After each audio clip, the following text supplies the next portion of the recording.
Hello everyone, and welcome back to another episode of What If Civilization Started Over. In the last episode, we saw lots of expansion, the magenta team take over the tan team, and at the very end of the video, we saw a big war break out between the Stars and the Diamonds. But, with that out of the way, let's get into this.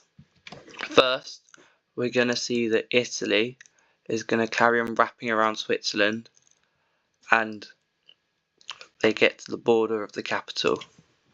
Up in Cornwall, we first see that they link their two front lines together and then make one big push across the whole of England and gets to about this much. Back in Switzerland, at this point, the capital has been sieged, which leads to Switzerland's surrender. Down in the Catalonian region, we see that Brittany crosses the border and quickly reaches the Mediterranean Sea, and they siege all of the area that they surrounded. From there, we see Italy cross the border into Brittany and go straight along, trying to get as much land as they can in the first few days while Brittany builds up their military.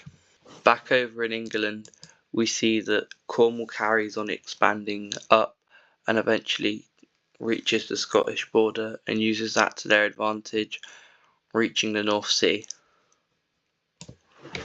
We're going over to the stability layer because after that attack, Italy has gone down to a red stability.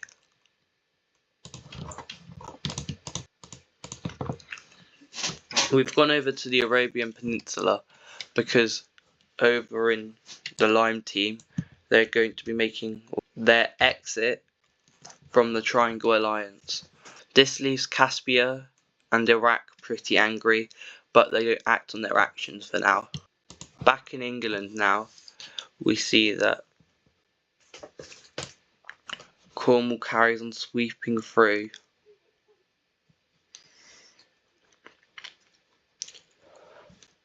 And now they've taken over all of Dutch's claims.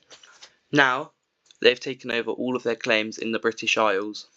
Back over in Catalonia, we see that Brittany is going to carry on their expansions along the coastline, eventually getting about this much, and then they also do siege all three of these islands, which I forgot the name of. Tell me in the comments if you know them.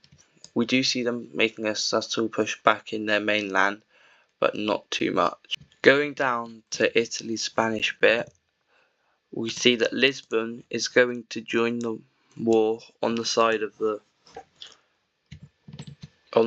Brittany and Cornwall.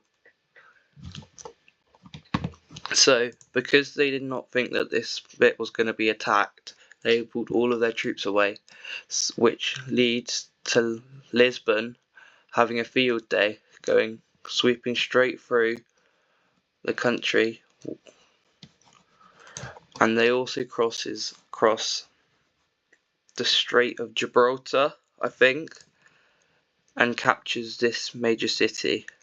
Now we see, with the help of Cornwall, Brittany is going to make an attack on the Dutch, going swiftly along the border and capturing a major city, and then they carry on going up the coastline and then captures another one.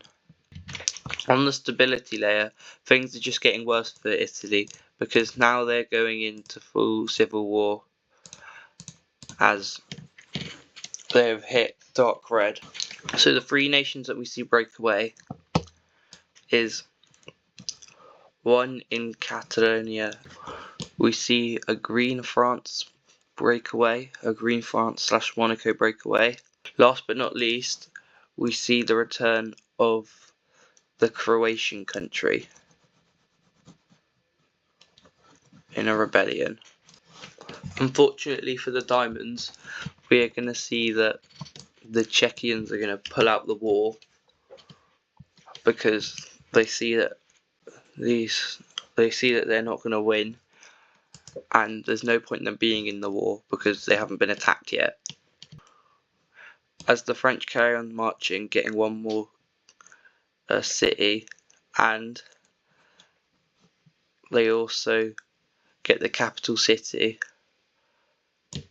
which will lead to their surrender.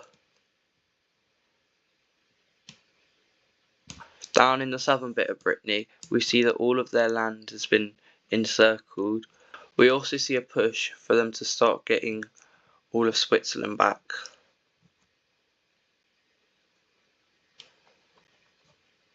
And eventually that does happen. From there, we see that they carry on their march in, capturing one more major city, and they reach the coastline, and they take another major city. We also see the Croatians making a push, trying to capture one more major city, which they actually do. And even the Corsicans land and captures one major city. Eventually, the Brittany, Cornish, and